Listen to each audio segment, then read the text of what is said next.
Hello guys, मैं हूं आसिफ और आपके लिए लेके आऊँ फिर से एक नई वीडियो। और इस वीडियो में हम लोग डिस्कस करने वाले हैं क्लास 10th का पहला चैप्टर है साइंस का, ठीक है, जिसका नाम क्या है, जिसका नाम है हमारा रासायनिक अभिक्रिया एवं समीकरण।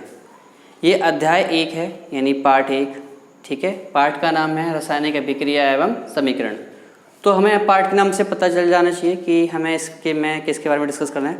हमें इसमें डिस्कस करना है रासायनिक अभिक्रियाओं के बारे में कि रासायनिक अभिक्रिया क्या होती है, रासायनिक अभिक्रिया के अंदर क्या क्या चीज़ें होती हैं, ठीक है, और उनके समीकरण को हमें लिखना आना चाहिए और लिखने के साथ साथ उनको संतुलित करना आना चाहिए। तो हमें ये सब क्या करना है, डिस्कस करना है इसके अंदर, ठीक है। तो सबसे पहले हम ये जान लेते हैं कि रासायनिक अभिक्रिया क्या होती है। तो रासायनिक अभिक्रिया क्या होती है, देखिए मैंने छोटा सा पार्ट लिख दिया। रासायनिक अभिक्रिया ऐसे परिवर्तन जिसमें नए गुण वाले पदार्थों का निर्माण होता है, यानी कि ऐसी चीज़ें, ऐसी रिएक्शन, ऐसी भी क्रियाएं जिसके अंदर नए पदार्थों का निर्माण होता है, उसको हम लोग क्या बोलते हैं, रासायनिक अभिक्रिया बोलते हैं, ठीक है।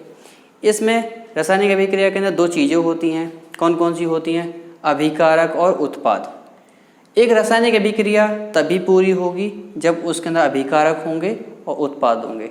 अब बात आती है कि अभिकारक होते क्या हैं। तो अभिकारक जो होते हैं, रासायनिक अभिक्रिया में हिस्सा लेने वाले जो पदार्थ होते हैं उनको हम लोग क्या बोलते हैं, अभिकारक। यानी कि कोई भी रासायनिक अभिक्रिया होगी तो उसमें जो भी पदार्थ हिस्सा लेंगे उन्हें हम क्या कहेंगे, अभिकारक। अभिकारक दो भी हो सकते हैं, एक भी हो सकता है, दो से ज़्यादा भी हो सकते हैं, ठीक है। और जब वो आपस में हिस्सा ले लेते हैं, यानी कि अभिक्रिया करते हैं आपस में, तो उससे नए पदार्थ बनते हैं। क्या बनते हैं, नए पदार्थ बनते हैं, उसको हम लोग क्या बोलते हैं, उत्पाद, ठीक है। रासायनिक अभिक्रिया में निर्माण होने वाले पदार्थ, यानी कि ऐसे पदार्थ जिनका क्या होता है, निर्माण होता है, यानी कि नए पदार्थ बनते हैं, उनको हम लोग क्या बोलते हैं, उत्पाद कहते हैं, ठीक है। या ऐसे पदार्थ क्या कहलाते हैं, उत्पाद कहलाते हैं। उदाहरण के तौर पे मान लो, उदाहरण के तौर पे मान लो ये कार्बन है, ठीक है। ये कार्बन जो प्योर है, कार्बन कोयला होता है, ये कार्बन है। आपने इसको ऑक्सीजन गैस दी, यानी कि यहाँ पे अभिकारक कितने हो गए, दो हो गए। एक तो ये कार्बन अभिकारक है, ये ऑक्सीजन गैस अभिकारक है। जब ये दोनों आपस में जुड़ेंगे तो क्या बनाएंगे, इस एरो को दिखाएंगे, ठीक है। ये एरो ये दर्शाता है कि क्या बनने वाले हैं पदार्थ, उत्पाद। तो इसमें बनती है हमारी कार्बन और डाइऑक्साइड। तो यहाँ पर ये दोनों जो हो गए, ये दोनों कार्बन और ऑक्सीजन हमारे हो गए अभिकारक। क्या हो गए, अभिकारक हो गए। और ये जो कार्बन डाइऑक्साइड है ये हमारी क्या हो गई, उत्पाद, ठीक है। तो इसमें क्या हुआ है कि अभिकारक जो थे, कार्बन और ऑक्सीजन गैस, इन दोनों ने आपस में अभिक्रिया की और एक नया पदार्थ बनाया, कार्बन डाइऑक्साइड, जिसके गुण इस दोनों के गुण से बिल्कुल अलग होंगे, ठीक है। तो ये हमारा एक छोटा सा पार्ट था। इसके बाद हम लोग डिस्कस करते हैं कि रासायनिक अभिक्रिया हमें देखने के लिए कहाँ कहाँ मिलती हैं, ठीक है। तो रासायनिक अभिक्रिया हमें देखने के लिए मिलती है जैसे कि भोजन का पचना, लोहे पे जंग लगना, ठीक है, और जो कोल्ड ड्रिंक वगैरह आप पीते हैं उसके पीने के बाद जो गैस बाहर आती है, ये सब जो है ये भी एक रासायनिक अभिक्रिया का पार्ट है। फॉर एग्जांपल पुताई आपने देखा होगा, जो उस घरों के अंदर पुताई होती है, फिर वो दीवारें जो होती हैं वो कुछ समय बाद सफ़ेद हो जाती हैं, ये भी एक रासायनिक अभिक्रिया का पार्ट है, ठीक है। जो भी चीज़ें हमें आसपास में देखने के लिए मिलती हैं ये सारी की सारी एक रासायनिक अभिक्रिया का पार्ट है, ठीक है। ये सब के सब रासायनिक अभिक्रिया हैं। लोहे पे जंग लगना, ठीक है, किसी चीज़ का सड़ना, ठीक है, और कार्बन डाइऑक्साइड का निकलना, ये भी एक रासायनिक अभिक्रिया है कि आपने कोयले को जलाया, ठीक है, उसमें से कार्बन डाइऑक्साइड निकल गई, ये भी क्या है, रासायनिक अभिक्रिया। भोजन का बनना, पौधों के अंदर जो भोजन बनता है वो भी क्या होती है, रासायनिक अभिक्रिया होती है। हमारे शरीर के अंदर जो भी खाना हम लोग खाते हैं वो डाइजेस्ट होता है, तो ये भी क्या है, एक रासायनिक अभिक्रिया है, ठीक है।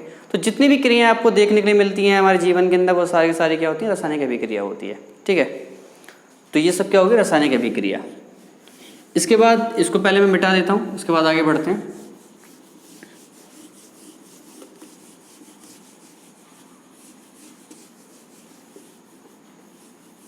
स्क्रीनशॉट ले लेना इसको रोक कर, ठीक है। अब बात आती है कि रासायनिक अभिक्रिया जो होती है इसको संतुलित कैसे किया जाता है। मान लो कि मुझे दे दी जाए, क्या दे दिया है, मुझे दे दी जाती है ये फूड वाली प्रोसेस C6H12 O6। ये हमारा क्या होता है, ये हमारा होता है ग्लूकोज, जो हम क्या करते हैं, खाते हैं, ठीक है, कार्बोहाइड्रेट की फॉर्म में डाइजेस्ट करते हैं बॉडी के अंदर। फिर उसको क्या देते हैं हम लोग, ऑक्सीजन देते हैं। क्या देते हैं, ऑक्सीजन गैस। ये किस में टूट जाता है, ये टूट जाता है हमारा कार्बन डाइऑक्साइड और H2O। H2O का मतलब होता है पानी के अंदर। किस में टूट जाता है, पानी के अंदर, ठीक है। ये हमारा भोजन है, ये आपको पता है कि ये ऑक्सीजन गैस है, ठीक है। कौन सी गैस है, ऑक्सीजन गैस है। और ये हमारी क्या है, कार्बन डाइऑक्साइड, ठीक है। ये क्या है, हमारी कार्बन डाइऑक्साइड। और ये क्या है हमारा, ये हमारा वाटर है, ठीक है। कि कभी भी हमारी बॉडी के अंदर अगर फूड जाता है तो उसको ऑक्सीजन मिलती है, और वो किस में टूट जाता है, कार्बन डाइऑक्साइड वाटर के अंदर। तो ये तो हमारी हो गई क्या, एक रिएक्शन हो गई। क्या हो गई, एक रिएक्शन हो गई। अब क्या ये संतुलित है, यानी कि इसको बोलते हैं बैलेंस करना। बैलेंस कैसे करते हैं, हमारे पास एक मेथड होता है जिसको हम लोग बोलते हैं हिट एंड ट्रायल मेथड, ठीक है। इसको इंग्लिश में क्या बोलते हैं, hit and trial method.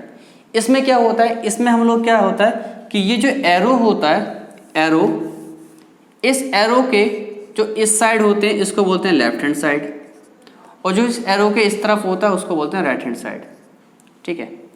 Left hand side यानी एरो के जो इधर एटम होते हैं उन सबको हमें क्या करना होता है, बराबर करना होता है राइट हैंड साइड पे जो एटम होते हैं उनके, ठीक है।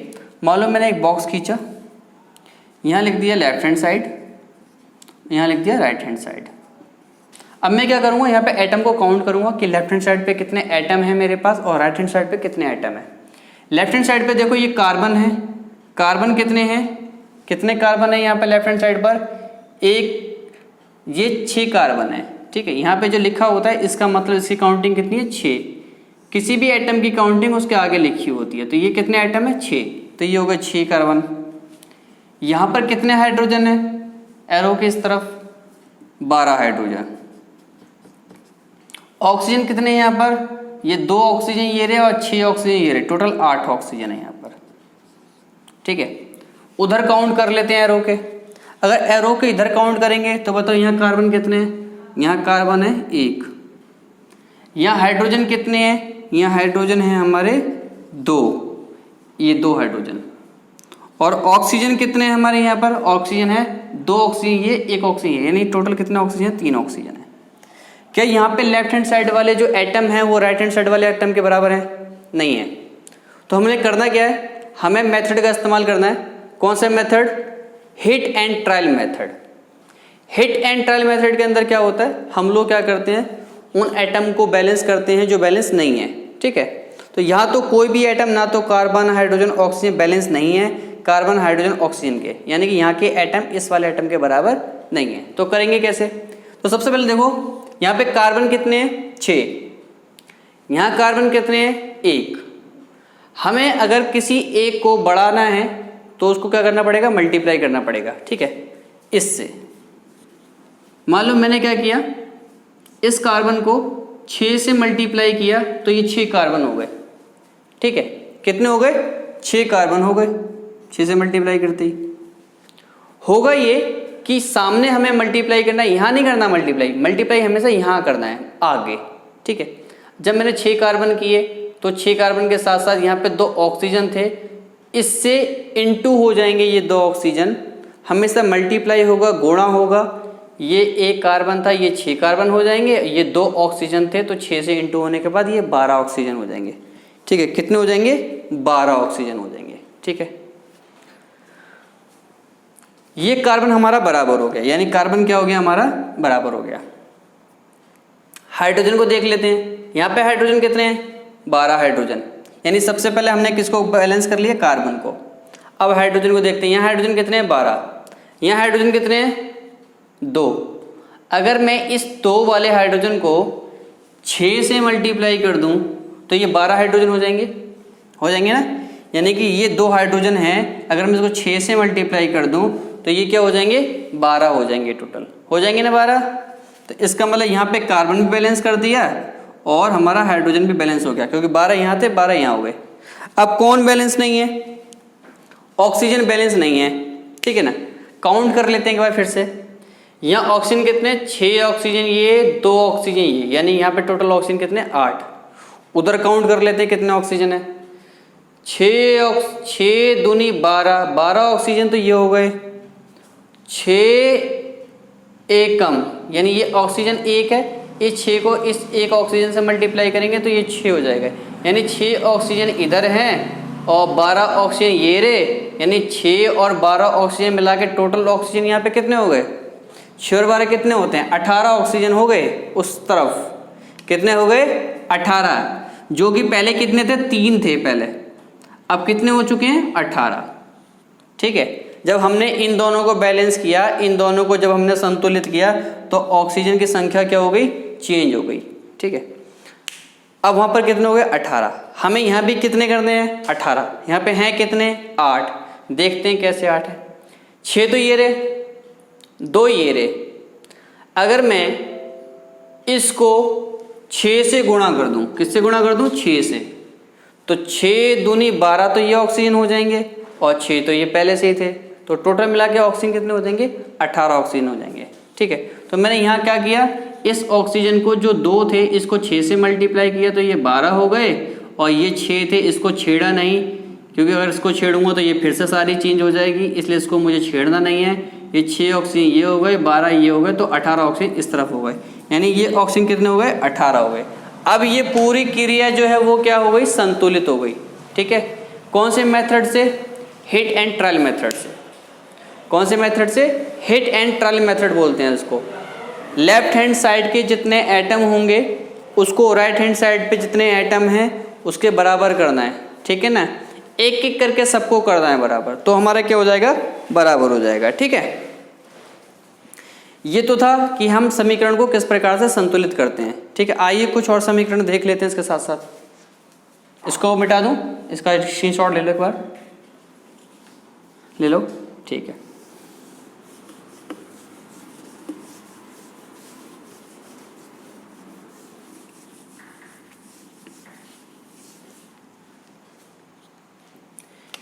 मान लो यहाँ पे कार्बन है, ऑक्सीजन है गैस जो हमने पहले देखी, तो यहाँ पर क्या बन गई हमारी, कार्बन डाइऑक्साइड। यहाँ पर काउंट कर लेते हैं, देखते हैं कि ये बराबर है या नहीं है। Left hand side, right hand side, यहाँ पे कार्बन कितने हैं, इस तरफ एरो के 1, ऑक्सीजन कितने हैं यहाँ पर 2, यहाँ पर कार्बन और ऑक्सीजन कितने हैं, तो यहाँ पर कार्बन है 1 क्योंकि इसके आगे 1 है, और ऑक्सीजन कितने हैं, ऑक्सीजन है 2 क्योंकि इसके आगे क्या है, 2 है। तो क्या यहाँ संतुलित करने की जरूरत पड़ी, नहीं पड़ी, क्योंकि ये पहले से ही बैलेंस है। इसी प्रकार से और भी आती है हमारे पास। ठीक है, फॉर एग्जाम्पल कैल्शियम ऑक्साइड और H2O, जब आप इसको मिक्स करते हैं कैल्शियम ऑक्साइड को और H2O को, ये होता है हमारा बिना भुजा हुआ चूना और ये है पानी।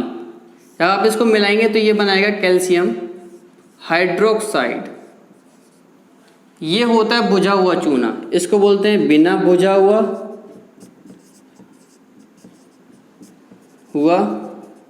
चूना, इसको बोलते हैं भुजा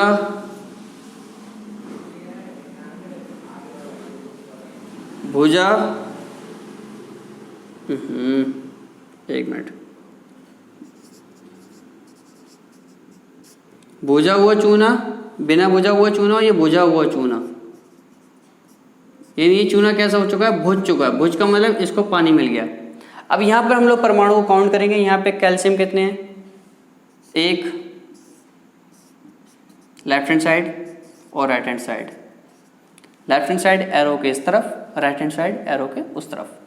यहाँ कैल्शियम कितने हैं, 1। इसके आगे कुछ है कैल्शियम के, यहाँ पर कुछ है नहीं है, तो ये 1 है। यहाँ कैल्शियम कितने हैं, 1। क्या यहाँ पे कैल्शियम के आगे यहाँ पे कुछ है, नहीं है, यहाँ पे 1 है, तो यहाँ भी कैल्शियम 1 और यहाँ भी 1। यहाँ पर हाइड्रोजन कितने हैं, 2। यहाँ हाइड्रोजन कितने हैं? 2। कैसे पता? ये 2 बाहर है, इसको इंटू करेंगे तो ये भी 2 हो जाएगा, ये भी 2 हो जाएगा, यानी कि अगर इसको इससे इंटू कर दें तो 2 हाइड्रोजन यहाँ भी हो जाएंगे हमारे, ठीक है। और 2 को इससे इंटू कर दूं ब्रैकेट खोलकर तो 2 ऑक्सीजन हो जाएंगे यहाँ पर, ठीक है। अब ऑक्सीजन को काउंट कर लेते हैं। यहाँ ऑक्सीजन कितने हैं? 1 ऑक्सीजन ये, 1 ये, तो यहाँ पर 2 ऑक्सीजन। इसको इससे इंटू करने के बाद यहाँ भी ऑक्सीजन कितनी हो जाएगी? 2 हो जाएगी।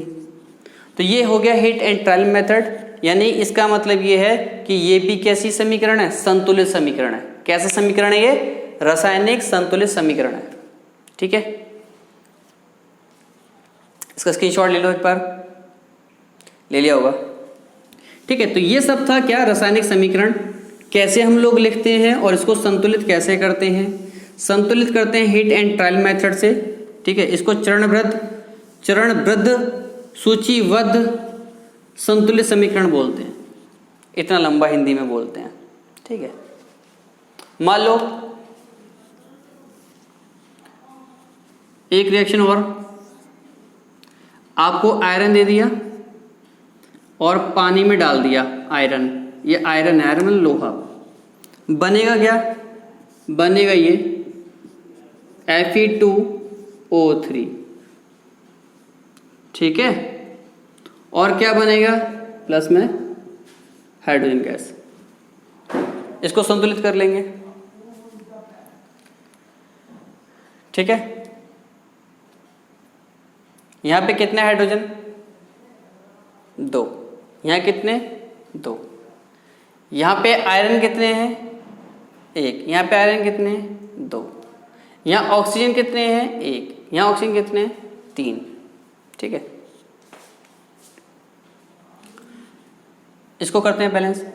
यहाँ पर हाइड्रोजन 2, यहाँ हाइड्रोजन 2, यहाँ ऑक्सीजन 3, यहाँ ऑक्सीजन 1। इसको 3 से इंटू कर देते हैं अगर हम, तो क्या होगा? क्या होगा? 6 तो हाइड्रोजन हो जाएंगे इससे इंटू होने के बाद, और 3 हमारे ऑक्सीजन हो जाएंगे। यानी सबसे पहले हमने किसको बराबर किया?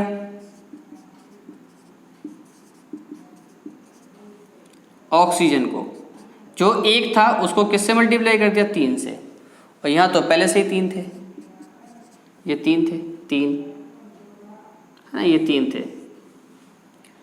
अब देखें, यहाँ हाइड्रोजन 6 हो गए, 2 हाइड्रोजन थे, 3 से इंटू होने के बाद ये 6 हो गए। यहाँ पे हाइड्रोजन कितने हो गए?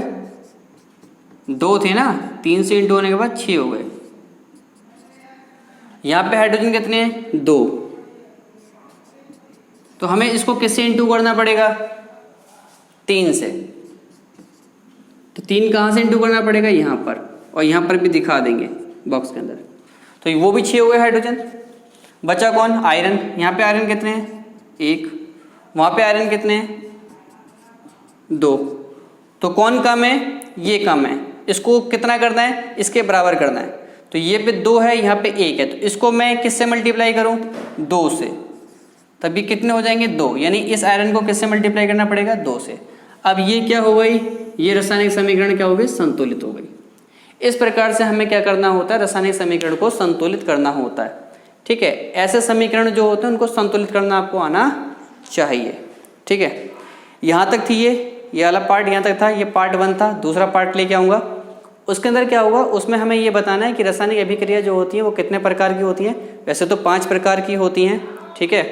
नंबर 1 संयोजन अभिक्रिया, वियोजन अभिक्रिया, ठीक है। उसके बाद आती है विस्थापन अभिक्रिया, फिर द्विविस्थापन अभिक्रिया और उपचयन अपचयन अभिक्रिया। जो संयोजन अभिक्रिया के अंदर हम लोग एक अभिक्रिया और पढ़ेंगे जिसको बोलते हैं ऊष्माक्षेपी अभिक्रिया या ऊष्मक्षेपी अभिक्रिया, जिसके अंदर ऊष्मा निकलती है। और वियोजन अभिक्रिया के अंदर हम लोग 3 अभिक्रियाएं पढ़ेंगे, उसमें वियोजन, विद्युत धारा वियोजन और तीसरी हमारी होगी प्रकाशीय वियोजन, ठीक है। तो इस प्रकार से हम लोग क्या करेंगे? अभिक्रियाओं के बारे में अगले पार्ट में हम पढ़ेंगे, ठीक है। अगर आपको ये वीडियो पसंद है लाइक करें, सब्सक्राइब करें, शेयर करें, कमेंट करें, ताकि आने वाली वीडियोस का नोटिफिकेशन आप तक आ जाए। तो अगली क्लास को जो है मिस मत करना, ठीक है। उसमें हम लोग 5 अभिक्रियाओं के बारे में पढ़ेंगे कि 5 प्रकार की अभिक्रियाएं होती हैं, और उन अभिक्रियाओं के अंदर भी 3 प्रकार की अभिक्रिया होती है वियोजन अभिक्रिया में और 1 प्रकार की अभिक्रिया और होती है संयोजन अभिक्रिया के अंदर। ठीक है, तो इस प्रकार से लेक्चर आते रहेंगे आपके। ठीक है, कंटिन्यू हमारे साथ बन रही। Okay, tata bye, see you again, bye bye.